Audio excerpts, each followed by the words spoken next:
ilan.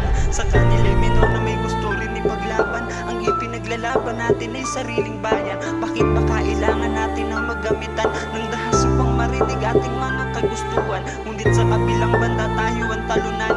Pulis na kapareho lang natin na lumalaban ng parehas at sumusunod lang naman sa batas. Ngunit bakit galit ng bayan sila ang nakatanggap? Ito ay kwento ng kapares din sa ilang Pinoy na ang gusto lang din naman kapayapaan ang dumaloy. Maayos na bansa matitinong namamahala, walang nagagawa dahil sa pwesto may buwaya. Ating mga pulis na kahit gustuhin sumama, mas inuna ang trabaho at pamilyang umaasa. Habang di yun naisip ng ilan na dumalo, pulis ang kinawawa sa bawat paghagis ng bato. May pamilya din yun tol, hindi mo ba yun naiisip? Sila ba yung dapat na makatanggap ng yung galit? Sila'y nagtatrabaho lang din na kagaya mo. May pamilyang umaasang uuwi pa ng buo. Tao lang din mga yan, parehas mo na Pilipino. Di sila ating kalaban pare kundi ang gobyerno. Isang katutak na bilyon, isang nakulimbat. Kasing dami ng mga tao na ngayon humaharap sa sistemang balik hustisyang di makatarungan. Sa dami na ng tanong, asan nga ba ang kasagutan? Pinoy kapwa Pinoy, ginagawa nilang mangmang. Habang sila ay busog, mayroong kumakalam na dyan. Sa sarili nating bayan, sino dapat sumigaw?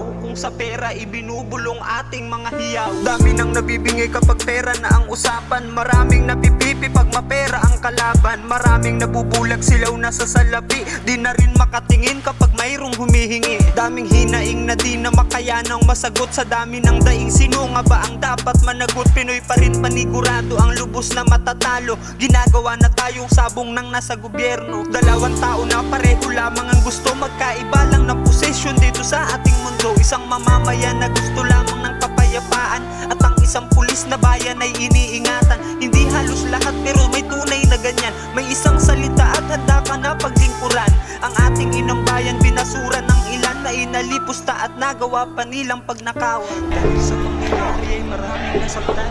Maraming kabataan ang huli yung ilan. Sa kanila'y minor na may gusto rin ipaglaban. Ang ipinaglalaban natin ay sariling bayan. Bakit ba kailangan natin na maggamitan ng dahas upang marinig ating mga kagustuhan? Ngunit sa kabilang banda tayo ang talunan. Pulis na kapareho lang natin na lumalaban.